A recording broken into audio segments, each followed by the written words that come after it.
Pues, ante todo, muchas gracias al Instituto de España por la organización de este acto y por la invitación a participar en él. Y, como ha dicho el excelentísimo señor secretario, el tema que voy a tratar es el tratamiento específico de la enfermedad, ya que en la próxima sesión otros expertos hablarán de las vacunas. Un primer punto que podríamos plantearnos es si realmente necesitamos tratamientos farmacológicos de esta enfermedad, puesto que se está disponiendo ya de vacunas. Sin embargo, hay que indicar en este sentido que los avances en el desarrollo de vacunas no implican que se deba dejar de investigar en tratamientos de la enfermedad. Primero, por la lentitud de la implantación de las vacunas, que puede llevar varios años para que sea completa en toda la población mundial. Segundo, porque las vacunas no tienen una eficacia del 100%. Incluso las mejores, que andan en torno al 90%, dejan un 10% de pacientes sin cubrir y, por tanto, estamos hablando de muchos millones de pacientes que pueden necesitar tratamientos o bien incluso enfermos que no se hayan querido o no se hayan podido vacunar. De modo que, en general, se puede decir que disponer de un tratamiento farmacológico haría que la enfermedad fuera más leve y disminuiría el riesgo de saturar el sistema hospitalario. También quiero aclarar que es imposible hacer una revisión exhaustiva de los tratamientos que se están ensayando. Aquí, como ven, estos son datos de hace una semana más o menos. Hay 506 fármacos descritos, de los cuales 419 están en ensayos clínicos. Así que, bueno, haré un breve comentario de algunos un poco más representativos. El proceso habitual de descubrimiento de fármacos es complejo y largo y, sin entrar en todos los detalles, pues implica, en primer lugar, identificar una diana terapéutica, es decir, una proteína, normalmente, cuya manipulación permite mejorar los síntomas de un enfermo, validar esa diana, es decir, demostrar que efectivamente la manipulación de esa diana tiene el efecto perseguido, llevar a cabo una serie de manipulaciones más técnicas, como determinar la estructura tridimensional, generar un fármaco que se describe como un cabeza de serie, es decir, un compuesto cuya manipulación y optimización posterior esperamos que nos conduzca a fármacos ya en el mercado. Esto requiere un enorme trabajo de síntesis y optimización junto con ensayos biológicos, y si todo esto tiene éxito, terminaremos teniendo una serie de compuestos que pueden pasar a estudios preclínicos en animales, luego a ensayos clínicos y finalmente al mercado. Este proceso es muy largo, implica examinar entre 10.000 y 20.000 moléculas candidato para poder llevar a una al mercado. Tiene un coste muy elevado también. Se estima en torno a 1.500 millones de euros para llevar un fármaco al mercado y es muy largo. Como se ve aquí a la izquierda, pues puede pensarse en una duración de en torno a 15 años.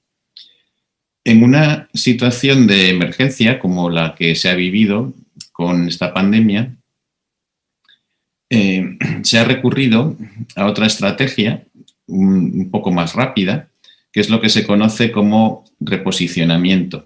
Esto implica reutilizar fármacos que están ya aprobados y en el mercado, pero están aprobados para una indicación diferente de la prevista.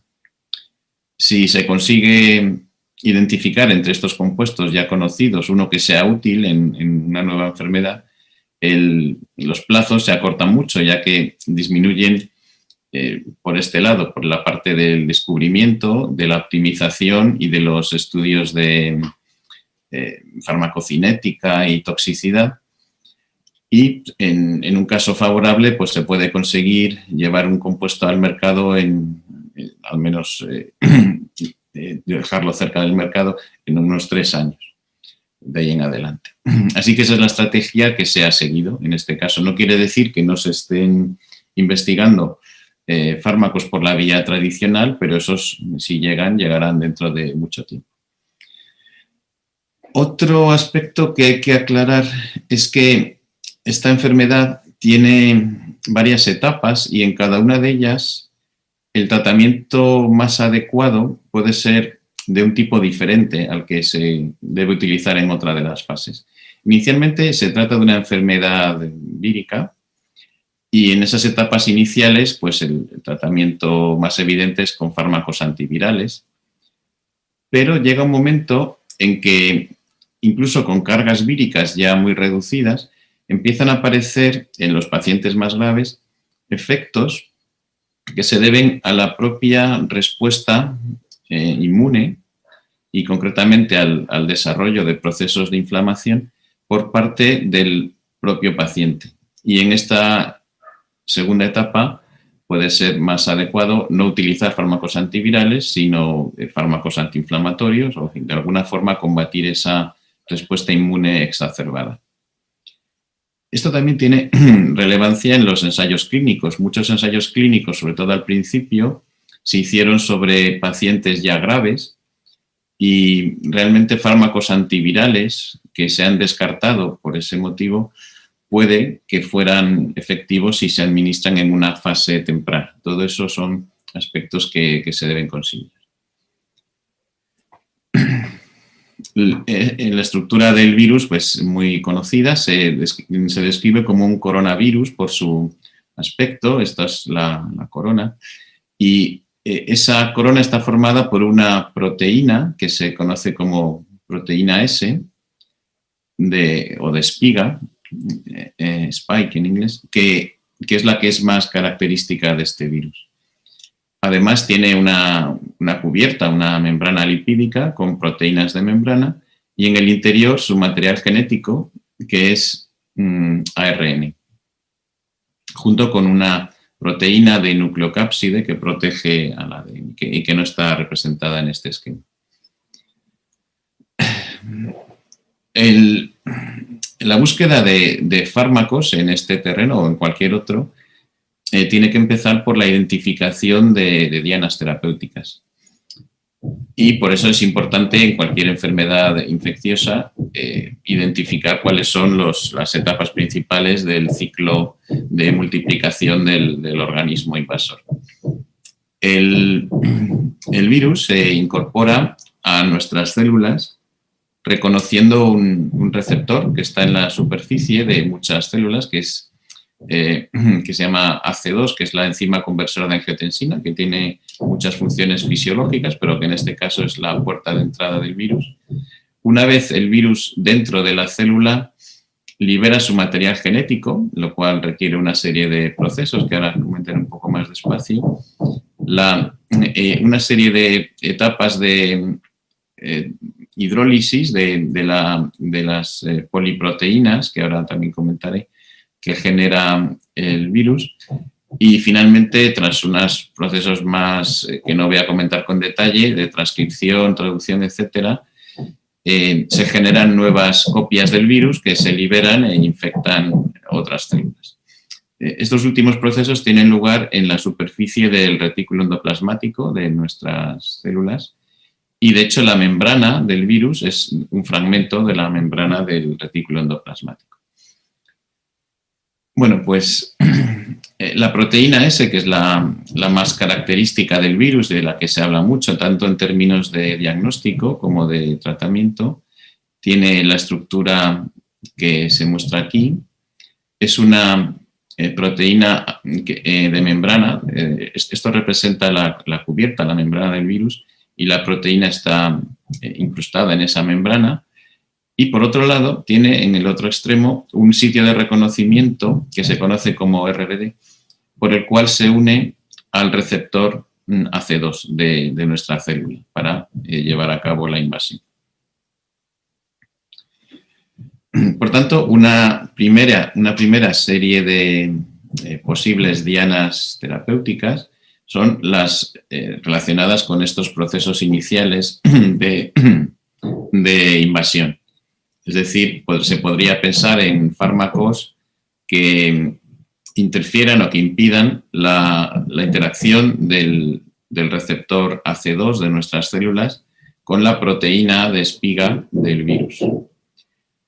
También hay un proceso que es esencial para la invasión de la célula y es la actuación de una proteasa que está presente en la membrana de nuestras células, que bueno, tiene estas siglas, todo el mundo la llama TEMPRES, y que hidroliza un pequeño fragmento de la proteína de espiga y eso permite el acoplamiento del virus, el acoplamiento correcto del virus a la membrana para luego facilitar la invasión. Y, por supuesto, todos estos procesos, el reconocimiento por parte de AC2 o la hidrólisis por parte de TEMPRES, pues son susceptibles de buscar aquí fármacos. Todavía no hay ningún fármaco en uso clínico que actúe en estos puntos, pero sin duda en el futuro lo sabrá. Una vez que el virus se ha fusionado con la membrana de nuestra célula, se incorpora al interior de la célula mediante un proceso de endocitosis, que es muy habitual en las células de mamífero, y se incorpora a una vacuola ácida, la cual facilita la hidrólisis de la proteína de nucleocápside y la liberación del ARN del virus al interior de nuestra célula. Así que aquí también hay una serie de posibles puntos de interacción donde se podrían encontrar fármacos, donde de hecho se han encontrado fármacos, y ahora hablaré con un poquito más de detalle de alguno de ellos, como por ejemplo el proceso de internalización, las condiciones del interior de los endosomas, es decir, alterar el pH de los endosomas, la fusión de las dos membranas, la membrana del endosoma con la membrana del virus, que facilita finalmente el proceso de liberación. Y bueno, todos estos son posibles dianas terapéuticas. Voy a comentar en este sentido algo sobre la cloroquina, de la cual se habló mucho hace aproximadamente un año como un fármaco prometedor. La cloroquina como tal no está recomendada actualmente, pero el mecanismo es interesante y podría servir para otros fármacos mejorados en cuanto a toxicidad. Y la cloroquina actúa en varios puntos, pero principalmente actúa alterando el ambiente que encuentra el virus dentro de los endosomas. La cloroquina es un compuesto que tiene dos nitrógenos básicos, de manera que en el ambiente de estas vacuolas, que es ácido, la cloroquina está en equilibrio, en la forma neutra de la cloroquina, con una forma monoprotonada e incluso con una forma doblemente protonada. Y estas no pueden atravesar las membranas de la vacuola y quedan, por tanto, retenidas. Y sobre todo, alteran el pH de la vacuola, ya que se trata de un compuesto básico. Y eso afecta la facilidad con la que el ARN del virus puede salir de la vacuola. También comentaré brevemente el umifenovir, que es un antiviral que se considera de amplio espectro. De hecho, está aprobado en China y Rusia para el tratamiento de la gripe, y que lo que hace es que tiene una elevada afinidad por las membranas celulares y las estabiliza, de manera que dificulta el proceso de fusión. Otra diana muy importante es la polimerasa viral. El virus tiene como material genético ARN, y este ARN codifica la producción de lo que se describe como una poliproteína, que es una proteína que contiene los futuros componentes del virus, pero formando una única molécula, y es necesario fragmentar estos y para que dé lugar a los componentes finales del virus, a la proteína de espiga, a la cubierta, etc. Entonces, esta proteasa es característica del virus y su bloqueo puede dar lugar también a fármacos interesantes. Otra diana interesante es la ARN polimerasa viral. que es responsable del crecimiento de las moléculas de ARN cuando se tienen que formar los ARNs virales dentro de la célula. Estas ARN polimerasas van incorporando a una cadena de ARN en crecimiento, le van incorporando unidades, que son nucleótidos, mediante esta reacción. Bueno, no hace falta entrar en los detalles, pero van incorporando uno a uno nuevos nucleótidos. El antiviral que está actualmente aprobado para el tratamiento de esta enfermedad, que es el Remdesivir, tiene esta forma de actuación.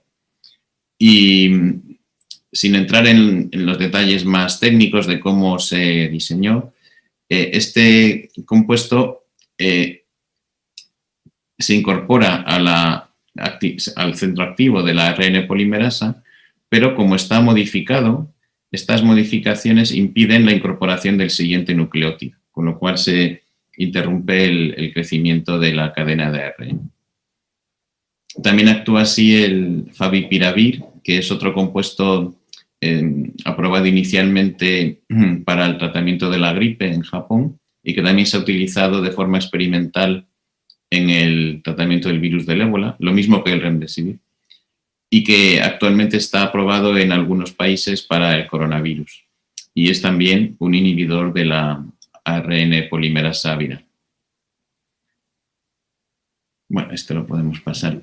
Y como decía, pues los inhibidores de la proteasa del virus. Y aquí también se han reciclado algunos fármacos que se aprobaron inicialmente para el tratamiento del VIH, del virus que induce el SIDA. Concretamente, el lopinavir es un inhibidor de la proteasa del virus VIH, pero también del virus del COVID. Y se ha utilizado mucho en clínica para esta enfermedad, asociado al ritonavir, que es un inhibidor de su metabolismo para prolongar su duración de acción. Y ya para comentar algunos compuestos de los que se ha hablado a menudo en la prensa, hablaré de la apridina, o también llamada aplitidepsina, que es un compuesto de origen marino, desarrollado por la empresa española Farmamar, que está aprobado como en algunos tipos de cáncer y que ha demostrado una enorme potencia como antiviral, incluyendo el virus COVID. Este compuesto inhibe una de las proteínas necesarias para la replicación del virus. Y ya en la segunda fase de la infección ya no es tan útil utilizar antivirales y empieza a ser importante la respuesta inflamatoria del propio paciente. Y aquí se habla mucho de la tormenta de citoquinas, que consiste en una respuesta inmunitaria exacerbada que conduce a efectos tóxicos y a la destrucción de las células. Se inicia en los pulmones y puede producir en cuestión de poco tiempo una grave destrucción del tejido pulmonar. Aquí se están investigando bastantes anticuerpos. Una de estas citoquinas, que es la interleucina 6, pues para ella se han identificado varios anticuerpos que impiden la unión de esta citoquina con sus receptores de membrana, sobre todo el tocilizumab y el sarilumab. También se ha reciclado un anticuerpo que se llama bevacizumab, que originalmente es un antitumoral y que bloquea un factor de crecimiento que está incrementado en los enfermos de COVID-19 y se ha visto que tiene efectos beneficiosos en estos enfermos. Y bueno, finalmente comentaré que también se pueden, aparte de anticuerpos, se han podido desarrollar unas moléculas más pequeñas que tienen efectos indirectos sobre vías de señalización relacionadas, como por ejemplo el ruxilitinib. Y también se han conseguido efectos antiinflamatorios por otras vías, como por ejemplo combatiendo la síntesis de productos proinflamatorios a partir de las esfingomielinas. También se están utilizando los corticoides antiinflamatorios tradicionales, que se empezaron a usar bastante pronto cuando se empezaron a ver respuestas inflamatorias.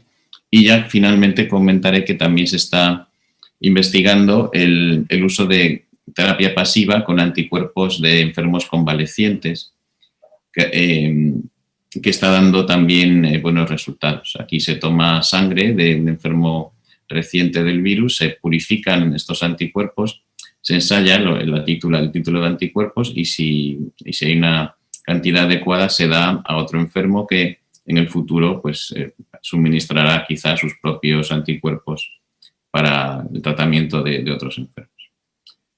Bueno, pues esto es lo que quería comentar. Muchas gracias por su atención.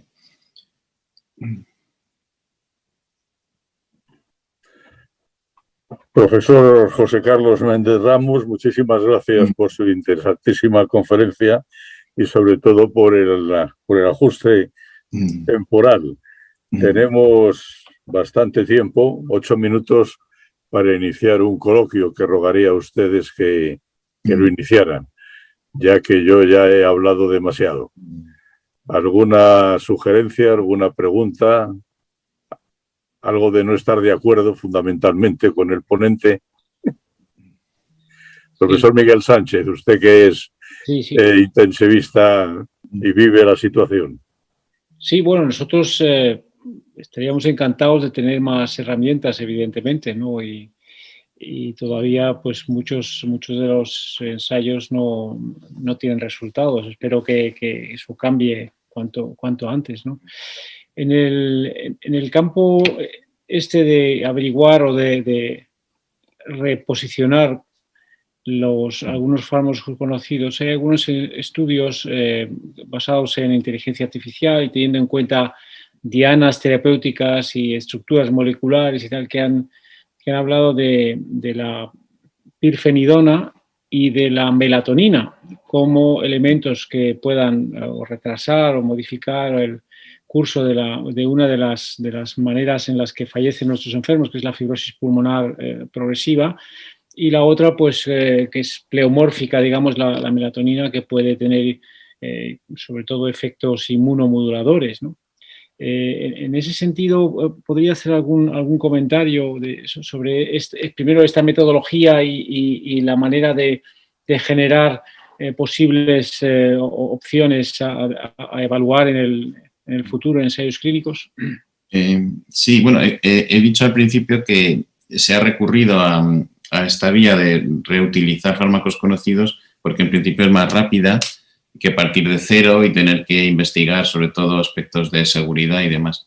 También es cierto que lo que es más difícil en esta vía del reposicionamiento es, a no ser que se hagan ensayos al azar, pero en principio lo difícil ahí es cómo se selecciona el fármaco candidato. Y en ese sentido es verdad que es muy prometedor el uso de inteligencia artificial.